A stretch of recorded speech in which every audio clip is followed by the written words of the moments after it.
Hello बच्चों, कैसे हो। स्वागत है आप सबका संदीप सर लेक्चर्स में। तो प्यारे बच्चों, आज हम लोग पढ़ने वाले हैं अध्याय 5 सांतत्य तथा अवकलनीयता। और सांतत्य तथा अवकलनीयता को आप लोगों ने क्लास 11th में कुछ रिवीजन किया था। तो यदि आप सांतत्य और अवकलनीयता पढ़ना चाहते हैं तो सबसे पहले आपको सांतत्य के बारे में पता होना चाहिए। सांतत्य से पहले आपको लिमिट के बारे में पता होना चाहिए। लिमिट क्या होता है, लिमिट कैसे निकाला जाता है और लिमिट निकालने के प्रोसेस क्या हैं, या किसी भी फलन का एक निश्चित बिंदु पर सततता कैसे निकालते हैं। तो सबसे पहले आप ये समझेंगे कि लिमिट क्या होता है। तो आज की वीडियो में मैं आपको सबसे पहले लिमिट के बारे में पूरी डिटेल में बताऊंगा। आप बिल्कुल निश्चिंत रहिएगा, आपको कोई समस्या नहीं होगी। तो चलिए देखते हैं लिमिट क्या होता है। लिमिट का अर्थ होता है सततता, या किसी बिंदु पर जो फंक्शन की लेफ्ट हैंड लिमिट और राइट हैंड को चेक करना, जो परिणाम प्राप्त होता है वो सततता के रूप में समझा जाता है। लिमिट मतलब सततता, ठीक है, समझिए। आपने कई बार सुना होगा limit x tend to 2, limit x tend to 4, limit x tend to 5, limit x tend to sin x। ये बहुत सारे ऐसे आप नाम सुने होंगे। तो वास्तव में ये सब होती क्या हैं, तो इससे आपको बहुत ही कन्फ्यूजन आता है। तो मैं आज ही ये सारे डाउट क्लियर कर दूंगा। तो देखिए, सबसे पहले आप लिमिट की डेफिनेशन देखिए क्या होता है। और लिमिट को पढ़ने से पहले हम लोग सिर्फ और सिर्फ फंक्शन का ही लिमिट निकालते हैं। तो आप बिल्कुल दिमाग में डाल लीजिए कि जो लिमिट निकाली जाती है वो सिर्फ और सिर्फ फंक्शन का निकाला जाता है। तो अब फंक्शन क्या होता है, तो जैसे हम लोगों ने लघुगणकीय फलन पढ़ा है, त्रिकोणमितीय फलन पढ़ा है, प्रतिलोम त्रिकोणमितीय फलन पढ़ा है, बहुपद फलन पढ़े हैं, चरघातांकी फलन पढ़ा है। ये बहुत सारे हमने फंक्शन पढ़े हुए हैं, ठीक है। तो आप सबसे पहले ये दिमाग में बैठा लीजिए कि लिमिट सिर्फ और सिर्फ फंक्शन का ही निकाला जाता है। तो चलिए मैं आपको विस्तार से बताता हूँ। मान लो हमें एक इस प्रकार से limit x tend to 2 x square minus 16 बटी में x माइनस 4 दिया गया है, और हमें इस फलन का मान प्राप्त करना है। हमें ये बताना है कि इस फलन का मान x टेंड टू 2 पर कितना होगा। तो सबसे पहले आप दो बातें समझिए। पहली बात तो लिमिट सिर्फ और सिर्फ फंक्शन का निकाला जाता है। दूसरी बात, इसी क्या पढ़ते हैं, x टेंड टू 2 मतलब x की वैल्यू 2 नहीं है बल्कि x 2 की तरफ बढ़ रहा है। और सबसे पहले हम ये बता दें कि जो लिमिट की परिभाषा होती है वो है कि लिमिट एक फंडामेंटल कॉन्सेप्ट है कैलकुलस का, जिसमें हम उस फंक्शन के बिहेवियर को एनालाइज करते हैं किसी नेबरहुड पार्टिकुलर पॉइंट पर, ठीक है। मतलब ये है कि जैसे यहाँ पर x टेंड टू 2 लिखा है, तो इसका अर्थ है कि हम इस फलन का मान 2 के आसपास वैल्यू लेकर के जानना चाहते हैं कि इस फलन का मान x टेंड टू 2 पर कितना होगा।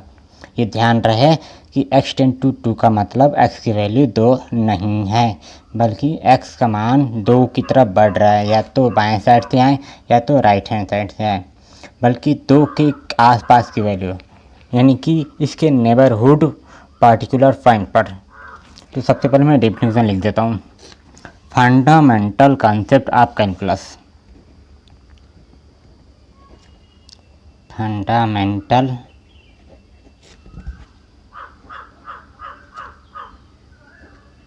concept of calculus where we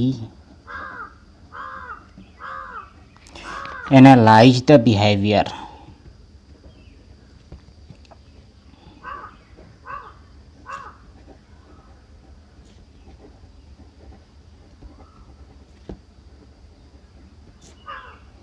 analyse the behaviour of function at neighbourhood point.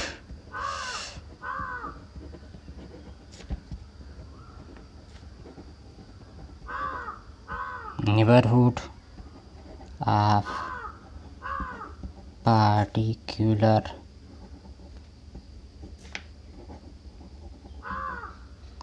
Point. ये तो थी लिमिट की डेफिनेशन। इसका अर्थ है कि फंडामेंटल कॉन्सेप्ट ऑफ कैलकुलस, ये जो लिमिट होता है वो फंडामेंटल कॉन्सेप्ट ऑफ कैलकुलस का एक फंडामेंटल कॉन्सेप्ट होता है, जहाँ हम एनालाइज करते हैं बिहेवियर ऑफ फंक्शन के व्यवहार के बारे में at neighbourhood of particular point, किसी निश्चित बिंदु के आसपास उस फंक्शन का हम बिहेवियर एनालाइज करते हैं। अब आपको कन्फ्यूजन होगा कि ये सब क्या है, तो चलिए मैं आपको समझाता हूँ। मान लो हमें इस लिमिट की वैल्यू प्राप्त करनी है। ये लिमिट एक्सटेंड टू 2x² - 4 अपान में x-4 है। तो आपके पास क्या तरीका है, या तो आप इसको जब आप x की वैल्यू 2 रख दोगे तो यहाँ पर 2 - 4 आएगा, और अच्छा यहाँ पर 4 है, तो अगर 4 रखें तो यहाँ पर 4 - 4 0 हो जाएगा, तो डिनोमिनेटर में 0 हो जाएगा। इसलिए हम यहाँ पर इस 4 x की वैल्यू 4 नहीं रख सकते। ये ध्यान रहे कि हम लिमिट निकालेंगे तो फंक्शन निकालेंगे, लेकिन वो फंक्शन उस फंक्शन में x की वैल्यू रखने पर पूरे फंक्शन का मान इनडिटर्मिनेंट फॉर्म में नहीं होना चाहिए। अर्थात हमें पूरी तरह से इनडिटर्मिनेंट फॉर्म से बचना है। और वो इनडिटर्मिनेंट फॉर्म क्या होता है, या तो 1/0 आता हो, या 0/0 आता हो, या अनंत मिलता हो। इस प्रकार के फॉर्म से हमें बचना है, ठीक है। तो यहाँ पर देख रहे हैं कि एक्सटेंड टू 4 का मतलब यहाँ अगर 4 रख देते हैं तो नीचे 0 हो जा रहा है, जो कि एक इंडिटर्मिनेंट फॉर्म मिलेगा, यानी कि नीचे 0 नहीं आना चाहिए। अब कैसे करेंगे, तो आपके पास एक तरीका है, इसको फैक्टराइजेशन मेथड से अपना सकते हैं, जो मैं आपको धीरे धीरे अगले वाले प्रोसेस में बताऊंगा। तो अभी आप इसको समझिए कि एक्सटेंड टू 4 का मतलब यहाँ x की वैल्यू 4 नहीं है, बल्कि x की वैल्यू 4 के आसपास ही लेना है। ये एकदम दिमाग में डाल लीजिए। अब 4 की वैल्यू आसपास लेने का मतलब क्या है, देखो मैं इसे समझाता हूँ। चलो मैंने इसको मान लिया एक फलन है। मान लो ये फंक्शन है f(x) बराबर x² - 16 बटे में x - 4। इसको हम ऐसे लिख सकते हैं x² - 4 की पावर 2 अपान में x - 4। आप जानते हो a² - b² का मतलब होता है एक कोष्ठक में x - 4, दूसरे में x + 4। जैसे आप फॉर्मूला पढ़ के आए हो a - b a + b का मतलब a² - b²। तो a² - b² बराबर होता है a + b a - b। यहाँ पर लिख दिया, ठीक है। ठीक, अब इस फंक्शन के लिए हम लिखते हैं, यदि हम x की वैल्यू लेते हैं तो f(x) की वैल्यू क्या प्राप्त होगी, इसको यहाँ टेबल बनाते हैं। और मान लेते हैं कि हम यहाँ इस सारणी के आधार पर राइट हैंड साइड से वैल्यू ले रहे हैं, और राइट हैंड साइड से वैल्यू लेने का मतलब है कि x की वैल्यू 4 के राइट हैंड साइड से आकर के 4 तक पहुँचते हैं। ध्यान समझना मैं क्या बता रहा हूँ। मान लो हमने x की वैल्यू रखा 4.2, तो इसमें 4.2 देखो यहाँ पर x-4 तो x-4 कैंसिल, तो क्या बचेगा यहाँ पर x + 4। अब आप समझो x + 4 में यदि x की वैल्यू हम 4.2 रखते हैं तो x की वैल्यू 4.2 रखने पर हमें क्या मिलेगा 8.2। यहाँ लिख दिया 8.2, ठीक है। अब चलो मान लेते हैं 4.1 रखते हैं। ध्यान रखना है ये 4.2 से 4.1 क्यों लिया, क्योंकि हम राइट हैंड साइड से 4 की तरफ बढ़ रहे हैं। तो 4.1 रखने पर मिलेगा 8.1। चलो अगली वैल्यू लेते हैं, 4.01 लेने पर हमें मिलेगा 8.01। और आगे वैल्यू लेते हैं, और यदि अगर हम 4.001 लेंगे तो हमें मिलेगा 8.001। अगर हम 4.0001 लेंगे तो हमें मिलेगा 8.0001। आप इसमें माना कर दे सकते हो 4.0001, और इसको 4 में जोड़ दोगे तो 8.0001 मिलेगा। तो आप क्या देख रहे हो इस टेबल से, जैसे जैसे x की वैल्यू हम राइट हैंड साइड से 4 की तरफ बढ़ रहे हैं। देखो ये वैल्यू 4 की तरफ बढ़ रही है ना, तो अगर 4 की तरफ बढ़ती है तो उसी प्रकार से इस फंक्शन की वैल्यू 8 की तरफ बढ़ती नज़र आ रही है। ठीक है, इसका मतलब ये है कि हम x की वैल्यू 4 नहीं ले रहे हैं बल्कि 4 के किसी आसपास की वैल्यू ले रहे हैं, तो इस फंक्शन की वैल्यू 8 की तरफ बढ़ रही है। ठीक है, अब दूसरी चीज़, अब लेफ्ट हैंड साइड से आते हैं तो क्या होता है, एक और टेबल बनाता हूँ x और यहाँ पर fx।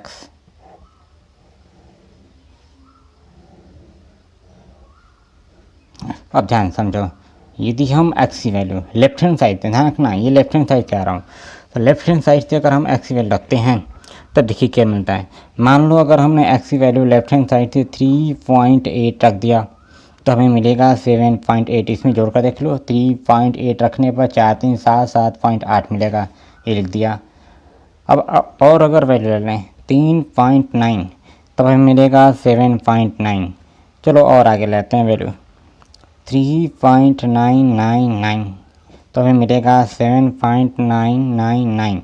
और यदि हम 3.9999 4 9 लेकर के, तो यहाँ पर मिलेगा 7.9999। ठीक है, यहाँ पर भी क्या हो रहा है, इसी 3.8 है, यहाँ से 3.9 हो गया और 3.9 का मतलब अब ये 3.999 किस तरफ वैल्यू जा रही है, ये वैल्यू जा रही है 4 की तरफ। तो हम देख रहे हैं यदि इस x की वैल्यू 4 की तरफ बढ़ती है, इस फंक्शन की वैल्यू भी 8 की तरफ बढ़ती नज़र आ रही है। ठीक है, शायद आपको समझ में आया होगा। इसका अर्थ ये है कि यहाँ पर इस फलन में लिमिट एक्सटेंड टू 4 का मतलब हमें x की वैल्यू 4 नहीं लेनी है बल्कि 4 से आसपास हमें वैल्यू लेकर के देखना है कि इस फंक्शन का क्या बिहेवियर है। ठीक है, इतना समझ में आया। तो अब यहाँ से जो भी हमें टेबल प्राप्त हो रहा है इसका अर्थ क्या है, जिसे हम देख रहे हैं कि यहाँ पर हमें जो प्राप्त हो रहा है वैल्यू, वो x की वैल्यू 4 लेने पर 8 प्राप्त होता है जो राइट हैंड साइड से आ रहे हैं। अब लेफ्ट हैंड साइड से आते हैं तो 4 की वैल्यू x की वैल्यू 4 बढ़ती है 4 की तरफ, तो fx की वैल्यू भी 8 की तरफ आती है। अब इसमें डायरेक्ट सब्स्टिट्यूट करके देख लो, अगर हम इस लिमिट की वैल्यू, जैसे मान लो इस फंक्शन के आधार पर, तो यहाँ पर हमने ये निष्कर्ष निकाला कि उसी लिमिट x टेंड टू 4 को अगर सॉल्व करना चाहें तो यदि हम इसको सॉल्व करेंगे तो ऊपर जो देख रहे हो उसको हम फैक्टराइजेशन मेथड अपनाना पड़ेगा, जो मैं अगले वाले टॉपिक में बताऊंगा। तो यदि हम इसको ऐसे लिख दें x स्क्वायर माइनस में 4 की पावर 2, 4 चौका 16 होता ही है, और ये रहेगा एडजेक्टिव ऐसे ही। अब इसको अगर हम फिर से क्या कर दें, फार्मूले से विस्तार कर दें, तो यह हो जाएगा x माइनस 4 और यह हो जाएगा x प्लस 4। ठीक है, समझ में आया। अब यहाँ पर लिमिट की वैल्यू रखते हैं। अब अगर लिमिट की वैल्यू रख देंगे तो क्या मिलेगा, देखो ध्यान से। यहाँ हम टेकिंग, यहाँ बटे में क्या है x माइनस 4, ये x माइनस 4 से x माइनस 4 कैंसिल। अब x की वैल्यू 4 रखते हैं तो यहाँ पर टेकिंग लिमिट, यानी लिमिट लेने पर x प्लस 4 में यदि x की वैल्यू 4 रखेंगे तो यहाँ पर 4 प्लस 4 होगा जो जोड़ करके 8 आ जाएगा। तो इस प्रकार से भी वही मिला जैसे यहाँ पर आप देख रहे हैं। ठीक है, तो ये आपको लिमिट समझ में आया कि एक्सटेंड टू 4 का मतलब क्या होता है। ठीक, अब इसका मतलब ये हुआ कि हम जब लेफ्ट हैंड साइड से आते हैं चाहे राइट हैंड से आते हैं, दोनों वैल्यू इक्वल आती है। तो इस तरह से हम कह सकते हैं कि लेफ्ट हैंड लिमिट इक्वल होगा राइट हैंड लिमिट के। यही लिमिट के प्रोसेस में हम लोग सवाल को हल करने में लागू करेंगे, और मैं ये बताऊंगा कि कैसे left hand limit right hand में निकाला जाएगा, या किसी फंक्शन पर उसका सांतत्य का परीक्षण कैसे किया जाएगा, ये आपको मैं दिखाऊंगा। तो अब तक आपने लिमिट के बारे में समझ गए, लिमिट कैसे निकाल जाती है। ठीक है, तो इसको एक बार नोट कीजिए, तो मैं आगे बढ़ता हूँ।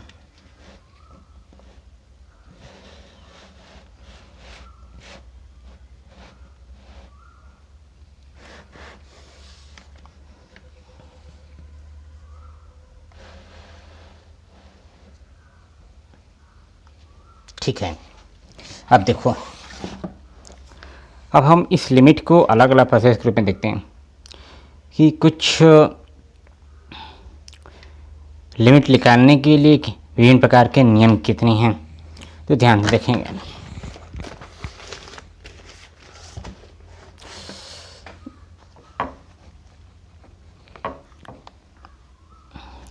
ये ध्यान रहे कि इस पूरे लिमिट के प्रोसेस में हमें इनडिटरमिनेंट फॉर्म से ज़रूर बचना है, ठीक है।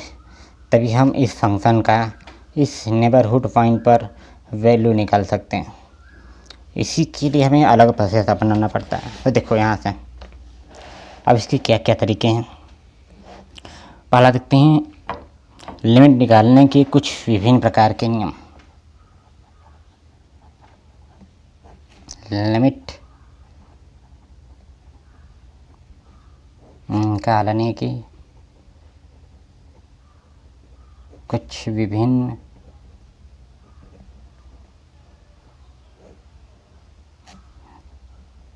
प्रकार के नियम। पहला नियम है प्रत्यक्ष प्रतिस्थापन विधि।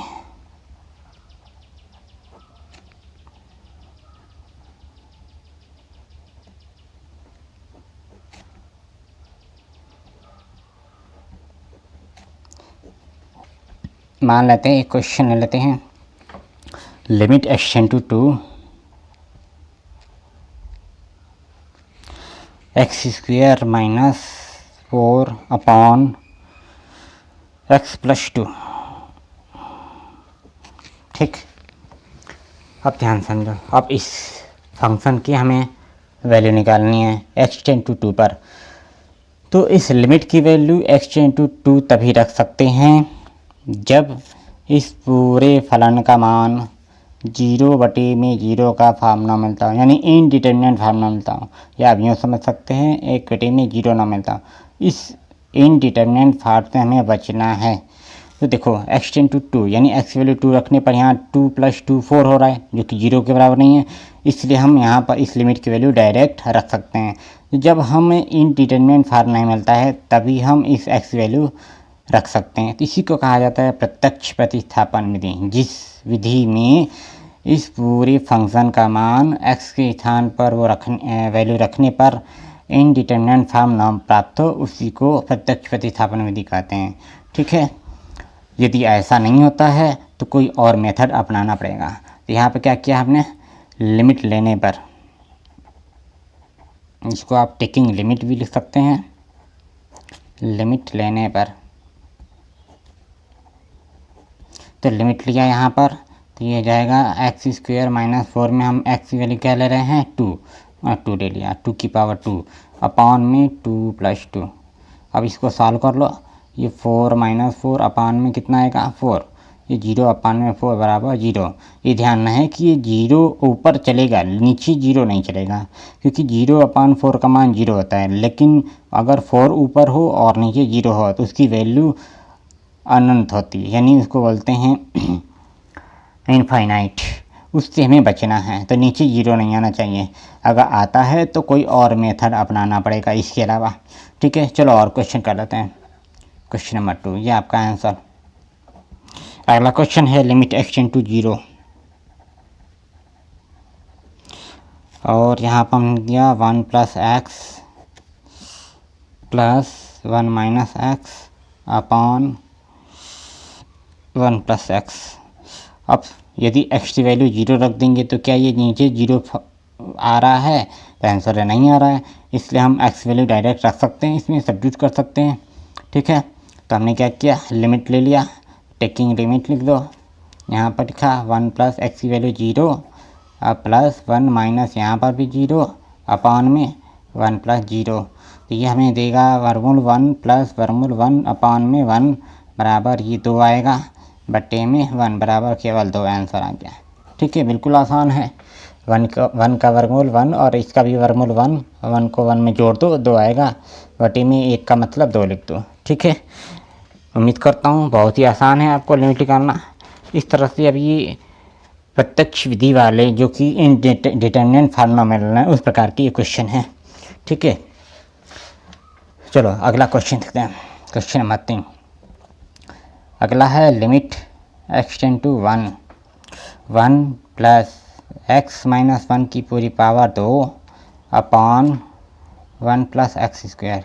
अब बताओ अगर एक्स की वैल्यू 1 रख दें यहाँ पर तो क्या ये 0 आएगा? तो आंसर है नो। इसलिए हम यहाँ टेकिंग लिमिट ले सकते हैं। तो यहाँ लिखा 1 प्लस एक्स की वैल्यू 1 माइनस 1 की पावर 2 अपॉन में 1 प्लस 1 की पावर 2। अब इसको सॉल्व कर लो तो ये आएगा 1 प्लस ये आएगा 0 की पावर 2 अपॉन में 1 प्लस 1 1 का वर्ग 1। अब इसको सॉल्व करने पर 0 की पावर 2 का मतलब 0 0 में 1 को जोड़ने पर 1 अपॉन में 1 1 2। ये आ गया आंसर। बिल्कुल आसान है। तो उम्मीद करता हूँ बहुत ही अच्छी समझ में आ रहा होगा। ठीक है, तो सबसे पहले आपको ये सीमा और सततता पढ़ने से पहले यानी जो क्लास 11 में पढ़े हैं उस लिमिट को ज़रूर आप दोहरा लें। ये आपके लिए बिल्कुल अच्छी नॉलेज देगा जिससे आपको संतत और अवकलनीयता पढ़ने में कोई दिक्कत नहीं होगा। ठीक है, संतत पढ़ना है तो सबसे पहले आप लिमिट को समझो और लिमिट समझ गए तो संतत को पढ़ना बिल्कुल आसान है, थोड़ी सी भी दिक्कत नहीं होगी। मैं स्टेप बाय स्टेप आपको बताता जाऊंगा। ठीक है, चलो अगला क्वेश्चन देखते हैं।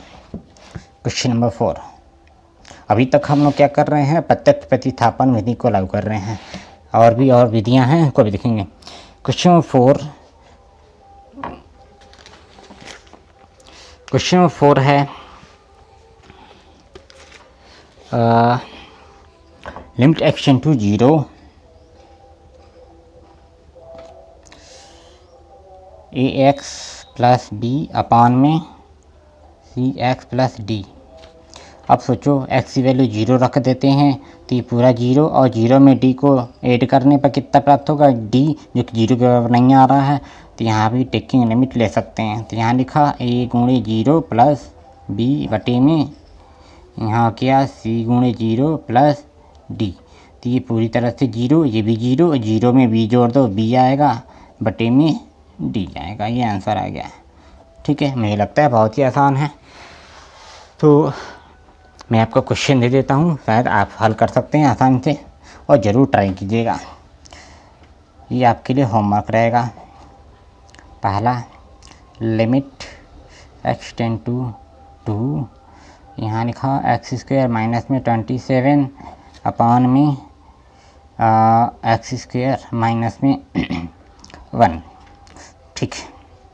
दूसरा, लिमिट एक्सटेंड टू 3 यहाँ x 2x प्लस 1 अपॉन में 4x माइनस 3। तीसरा क्वेश्चन, लिमिट एक्सटेंड टू 1 यहाँ लिखा वर्गमूल x माइनस वर्गमूल x यहाँ 4 लगा देता हूँ अपॉन में 2 वर्गमूल x प्लस 3। ठीक है। चौथा question, limit x tend to 0 x cube minus 1 upon में x प्लस 1। ये आपको क्वेश्चन सॉल्व कर रहे हैं। तो चलो एक बार स्क्रीनशॉट ले लो।